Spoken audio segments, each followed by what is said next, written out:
She walked out the door like I didn't matter. Hours later she was the one asking where I was, and that's when everything changed. Hey everyone, glad to have you back.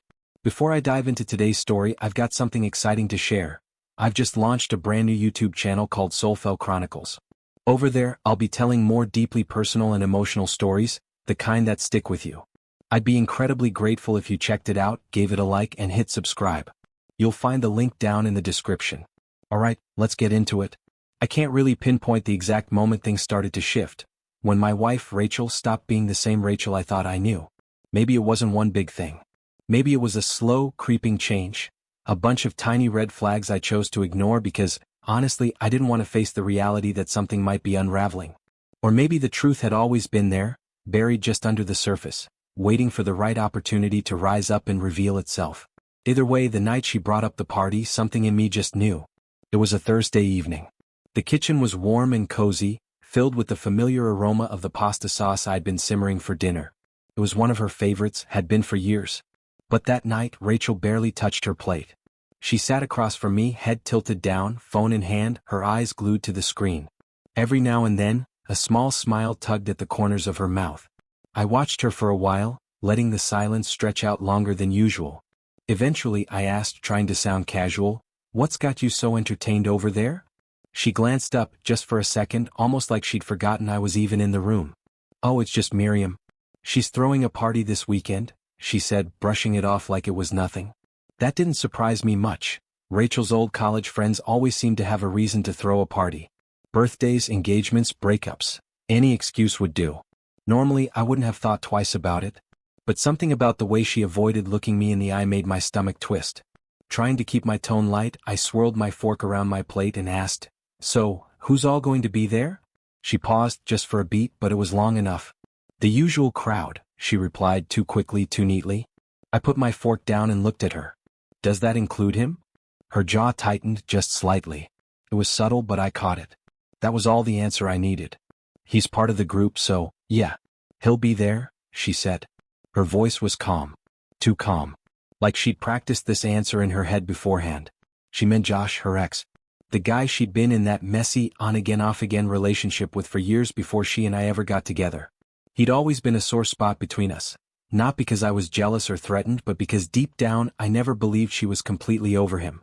Josh was the type of guy who fed off the idea that he still held some kind of power over her. He moved through life like he knew the effect he had on people, especially on Rachel. And if I'm being completely honest with myself, I don't think she was ever fully immune to it. "You haven't mentioned him in a while," I said, keeping my voice calm, almost too calm. She let out a sigh and gently pushed her plate aside, barely touched. "Because I knew you'd turn it into a thing." "I'm not trying to make it into a thing," I replied slowly, choosing my words with care. "I'm just wondering why you suddenly feel the need to go to a party that's happening at his place." Rachel folded her arms, leaning back in her chair like she was building a wall between us. "Because I'm allowed to have friends, Silas." "That's not what I'm saying." "Well, it sure sounds like it," she snapped, her tone sharp and laced with something colder than anger, defensiveness maybe. But even that wasn't what really hit me. What broke me was the look in her eyes. It wasn't rage. It wasn't annoyance. It was disinterest. It was like she had already mentally checked out of this conversation, maybe even out of our marriage. That distant, numb look in her eyes told me this wasn't just about some party. It was something else entirely. It was about her pushing a line to see if I'd let it slide. About seeing how far she could go before I said enough. I took a slow breath, my chest tight with something I couldn't quite name yet. "So, you're going no matter what I think?" She lifted her chin, steady and unflinching. Yes. That was it. No hesitation. No remorse. No attempt to explain or comfort. Just a flat, unapologetic yes. And something inside me shifted right then. Something in my heart cracked, quiet and deep, in a way that felt permanent. I nodded. "Okay." She blinked, clearly caught off guard. Maybe she had expected me to argue, to beg, to fight. But I didn't. I forced a small smile, more out of muscle memory than anything else, and added, "Have fun." For the first time that evening, I saw her expression falter. Just a flicker of unease in her eyes. And honestly, she should have felt uneasy. Because she had no idea what kind of damage was already unraveling, quietly, under the surface. Rachel grabbed her purse and left without saying another word, not even a glance back. I stayed where I was, by the kitchen window, watching her silhouette fade into the night. Her heels clicked against the driveway like a metronome counting down to something I didn't want to face. She walked away like she wasn't leaving anything important behind. Like the life we'd spent years building together didn't even deserve a second look. She didn't rush. She didn't second-guess herself. The way she walked out, it was like her decision had been made long before that night ever arrived. As I watched her taillights fade down the street, swallowed by the dark, something in the house shifted. The silence that followed wasn't peaceful. It was hollow. It echoed in a way I hadn't felt before. I leaned against the kitchen counter, pressing both palms against the cold surface like I was trying to ground myself, to feel something real. But the truth was, I had already lost my grip on everything that mattered. And it wasn't just about that night, it had never just been about one moment. This was the point where it truly sank in. She wasn't mine anymore. And maybe, just maybe, she hadn't been for quite a while. I dragged a hand down my face, trying to slow down the storm building in my head. My thoughts were spinning, connecting dots I had willfully ignored. The growing distance. The quiet disinterest. The way she'd chuckle a little too hard at her phone even when I was sitting right there next to her. The way her lipstick matched her energy on the nights she went out without me. The way she looked just a little too perfect. She thought I wasn't paying attention. That I didn't see it. But I did. I saw all of it. I was just holding on, waiting, hoping, silently begging for her to prove me wrong. I was hoping she'd remember what we were before this fog rolled in between us. But she didn't. She packed her overnight bag. She curled her hair just the way he used to like it. And she walked out that door with full confidence in where she was going, to him. That realization felt like someone had knocked the wind right out of me. A punch I never saw coming, even though the signs had been flashing in my face for months. Maybe even years. But I didn't let it crush me. I stood up straight, peeled myself off the counter and walked into the living room. The soft amber light from the corner lamp stretched long, ghostly shadows across the walls. The room looked the same as always, but nothing about it felt like home anymore. I glanced around, eyes landing on the bookshelf. There it was. Our wedding photo. She was glowing in her white dress, eyes sparkling like she really believed in forever. And me, wearing a grin I hadn't seen on my own face in years. We looked like we had everything ahead of us. Like nothing could touch us. I picked it up and ran my thumb slowly across the glass. 6 years. 6 years of sleepy good mornings and whispered midnight talks. 6 years of road trips, of dumb little inside jokes only we understood. 6 years of building a life that, now I realized, had been quietly cracking beneath our feet for a long time. And I was the only one still standing there trying to patch it up. I set the photo back down, only this time I flipped it face down on the shelf. I couldn't stand to look at it anymore, not when the smiles in that picture felt like lies now. Instead, I reached for my phone, and in that moment I made a decision. If Rachel thought she could change the rules of our marriage without saying a word, then maybe it was time I stopped playing by them too. I wasn't going to sit at home like some fool, letting her think I was too weak to move while she waltzed into her ex's arms. Not tonight. Tonight, I was going to remind her of exactly what she walked away from. The drive wasn't long, 10 minutes at most, and I didn't have to think twice about where I was headed. My hands knew the route. The bar sign glowed ahead of me, buzzing in a soft neon pink against the deep stretch of sky. I pulled into the lot, the engine ticking as it cooled. I hadn't been here in years. Back before the wedding vows. Before life turned into a cycle of bills, routines, and slowly drifting conversations. Back before I let myself fall so hard for a woman who now looked at me like I was just background noise. As I stepped inside, a wave of sound hit me, music pulsing low, voices mixing in laughter and banter. The smell of liquor, old wood, and something fried in the back kitchen filled the air. It was busy, no surprise it was a Friday night. But that chaos was comforting. People were just living in the moment, and that was exactly what I needed. I slid onto an empty bar stool, resting my elbows on the counter as I caught the bartender's eye. Casey spotted me instantly. Her smirk was the same as I remembered. "Well, look who decided to crawl out of suburbia," she said, wiping down a wet patch in front of me. "Didn't think I'd see you again. Figured you went full domestic." I let out a low chuckle, the kind that carries a little regret and a lot of weight.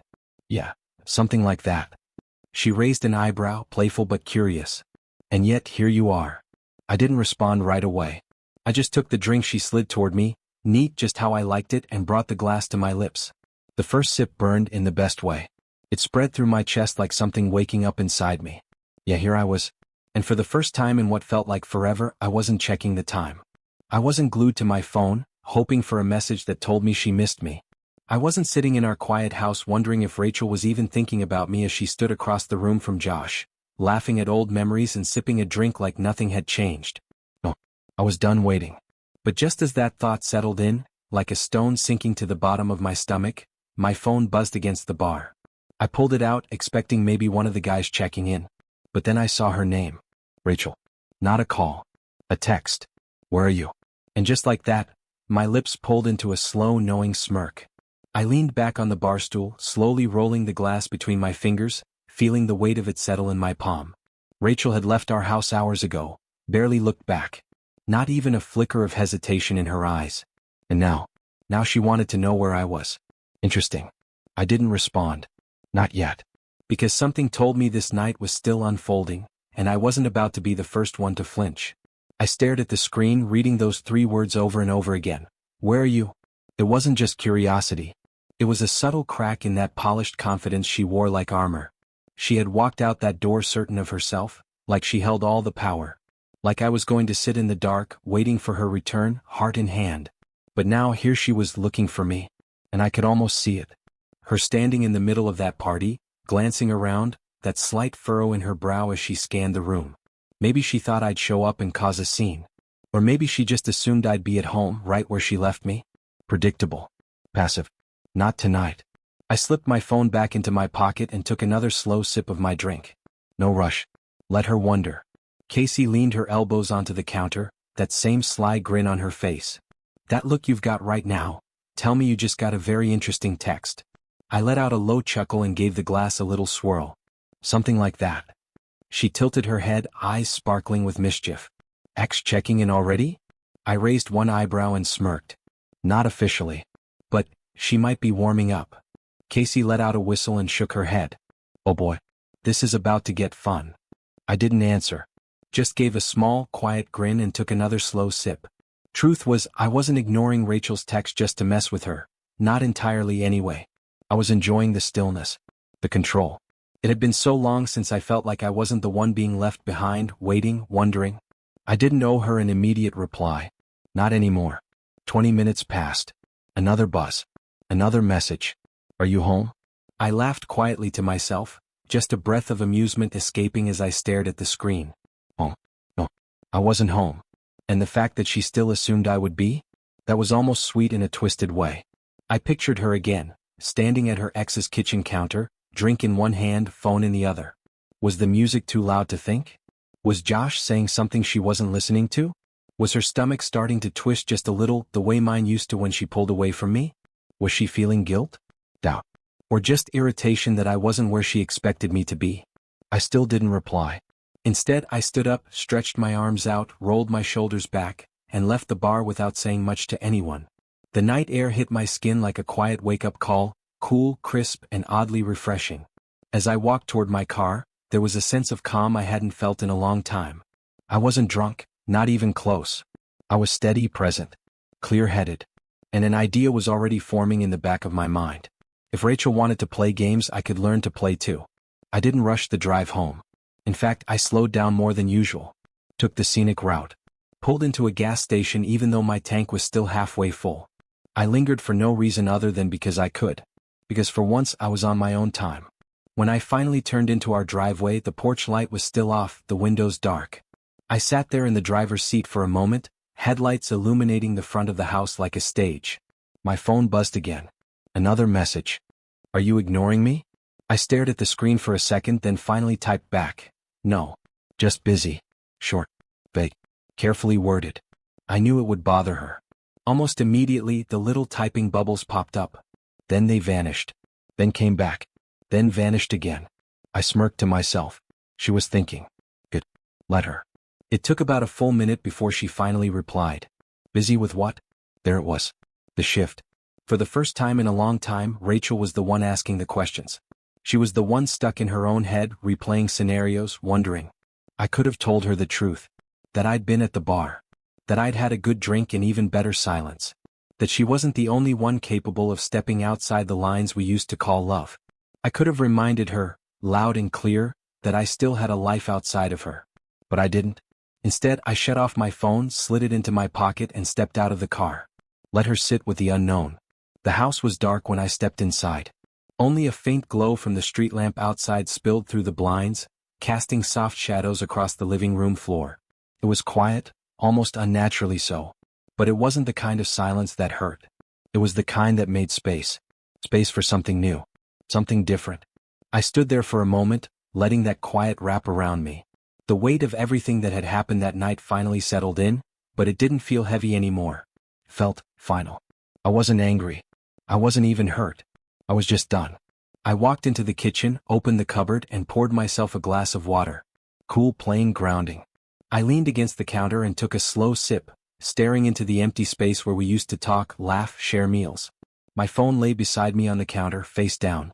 Silent. No buzzing. No follow-up texts. For the first time in years, Rachel was the one left waiting. And I was perfectly fine with that. I took my time settling in for the night. Changed into a clean t-shirt.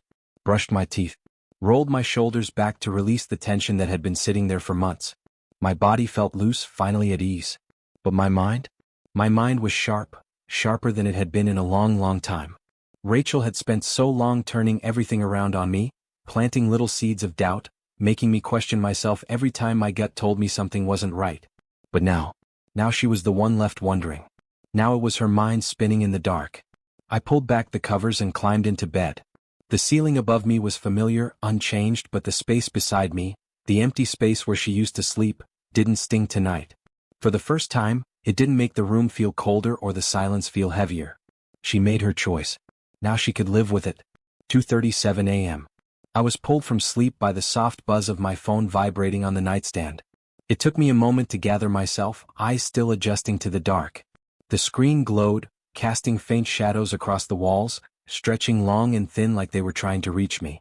I blinked, leaned over, and picked up the phone. Rachel. Her name lit up the screen, calling. I watched it ring once, twice, 3 times. Then it stopped. I let out a quiet breath and set the phone back down without answering. A few seconds later, another buzz. This time, a text. Are you awake?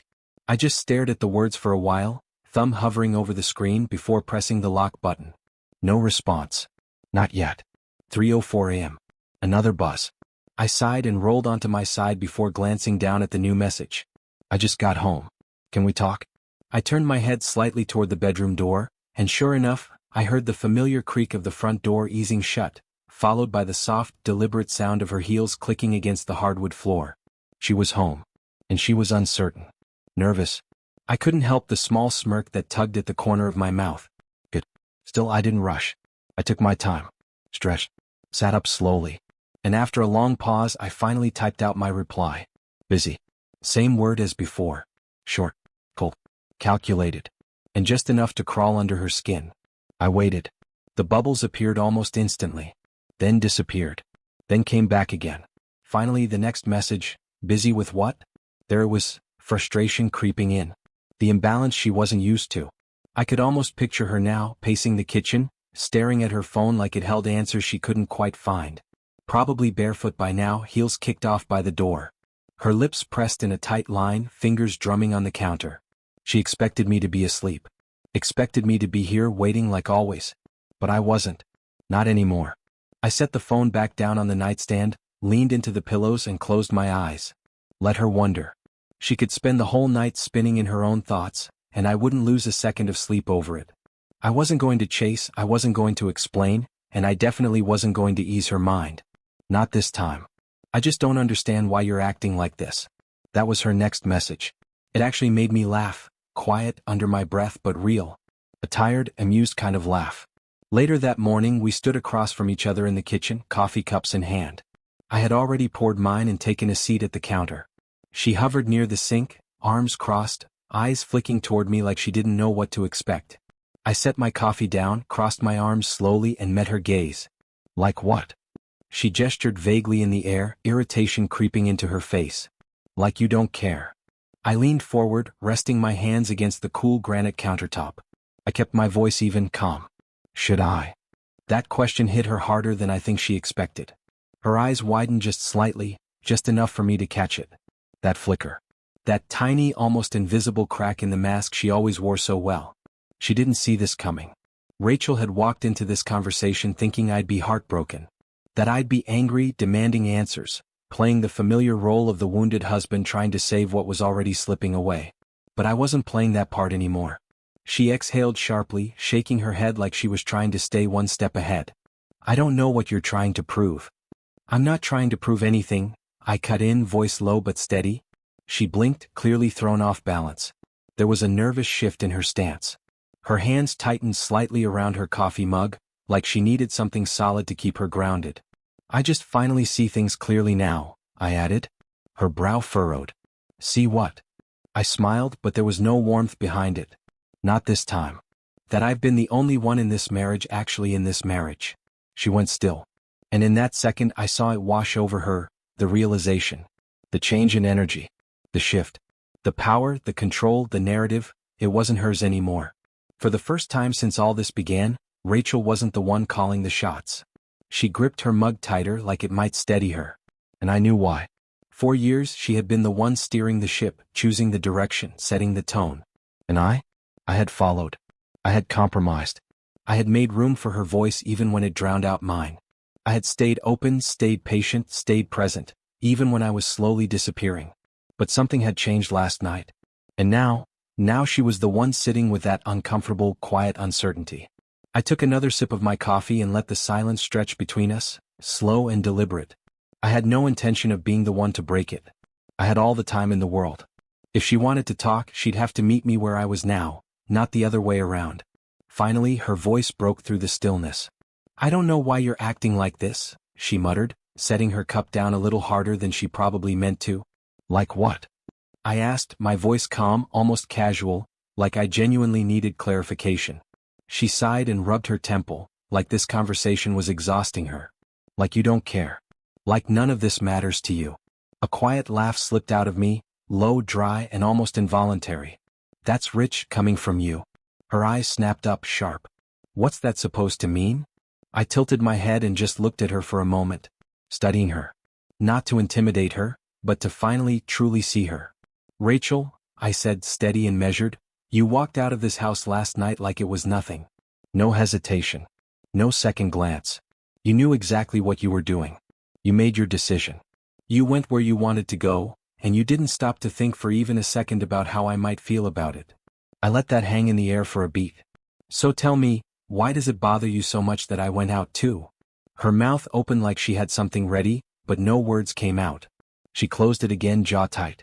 I could almost see the thoughts running behind her eyes, trying to come up with a response that would spin this back in her favor. But she had nothing. Not this time. She crossed her arms and leaned back against the counter, eyes narrowing. You're twisting this. I let out a real laugh this time, a little louder. I'm twisting it? I shook my head and took a breath, more amused than angry. You made your choice. I didn't stop you. You don't get to act surprised that I stopped waiting around for you to come back. She turned away abruptly, running a hand through her hair, pacing half a step like the movement might help her process what she didn't want to hear. You're impossible, she muttered under her breath. I shrugged. Maybe. Or maybe I just finally woke up. Silence settled in again, thick, weighty, impossible to ignore. Rachel tapped her fingers against the counter, the rhythm uneven, impatient. I could tell she was searching for a way out of this. An angle, a loophole, some kind of emotional trap she could spring to make me question myself again. But it wasn't working. Not anymore. She turned back to face me, but her expression had changed. She wasn't angry. She wasn't sad. She looked blank. I didn't do anything wrong, she said flatly. I let a smirk tug at the corner of my mouth. Did I say you did? Her eyes narrowed, searching my face for a crack, something she could grab onto. You're trying to make me feel guilty. I took another calm sip of my coffee, completely unfazed. If you're feeling guilty, that's your conscience talking. Not me. She let out an irritated breath, sharp and frustrated, then pushed away from the counter. Her footsteps were heavy as she made her way to the living room. A few seconds later, I heard the creak of the couch cushions as she dropped onto it, followed by a long, deliberate exhale. Good. Let her sit with it. For so long, I had been the one chasing, always trying to fix things, smooth things over, hold us together even when she was halfway out the door. But not anymore. The roles had finally shifted. Now she was the one chasing me. And honestly, it was about time. Rachel sat on the couch with her arms crossed tight, staring out the window like she expected some grand answer to suddenly appear through the glass. But there was nothing left to reveal. No more dramatic twists. No more arguments to unravel. And for the first time in what felt like forever, I felt free. I finished the last sip of my coffee, carried the mug to the sink, and rinsed it out. My eyes drifted back to her as I leaned on the counter, watching her, studying her. The woman sitting across the room from me used to be everything. My best friend. My partner. The one person I trusted with every piece of me. And now she just looked like a stranger. Someone I used to know. She finally turned her head in my direction, and there was a softness in her face now, hesitation, maybe even uncertainty. The cold edge had dulled. "Silas," she said quietly, almost like the name was fragile in her mouth. I raised an eyebrow. "Yeah." Her lips parted and I could see her trying to reach for something real, something honest. I saw the words forming behind her eyes. But nothing came out. She didn't speak. She didn't apologize. And that's when it hit me clear as day. She wasn't sorry. Not for last night. Not for the distance. Not for the years I spent holding up this marriage alone. She wasn't remorseful. She wasn't sitting there filled with regret or realizing the weight of what she'd done. She was just scared. Scared of losing the safety net she'd always had in me. Scared that maybe this time I wasn't going to stay. That maybe I meant it when I stopped trying. But the truth? She had already lost me. I reached for my keys on the counter, the metal clinking softly in my hand as I turned toward the door. She sat up straighter, tension flashing across her face. "Where are you going?" I just shook my head, a quiet smirk on my lips. "Don't worry about it." And I meant it. For the first time in years, I wasn't carrying the weight of her indecision on my shoulders. I wasn't bending over backward trying to keep something alive that she'd let die a long time ago. I wasn't chasing her anymore. I wasn't standing in place, waiting for her to decide if I was good enough to love. Because I was enough. I had always been enough. I just hadn't been with someone who saw it. As I stepped outside, the cool morning air hit my face and filled my lungs. It was crisp, almost electric, like breathing in a new beginning. I didn't have a destination in mind, but for the first time in a long time, I didn't need one. All I knew was this: I was walking toward something better. And this time I wasn't looking back. Dear listeners, I'd love to hear your thoughts. Drop a comment below. Have you been through something like this? Did you recognize a piece of yourself in this story? Let's talk about it. And if you felt something reading this, please like, share, and subscribe to Soulfell Chronicles. There's more to come. Until next time.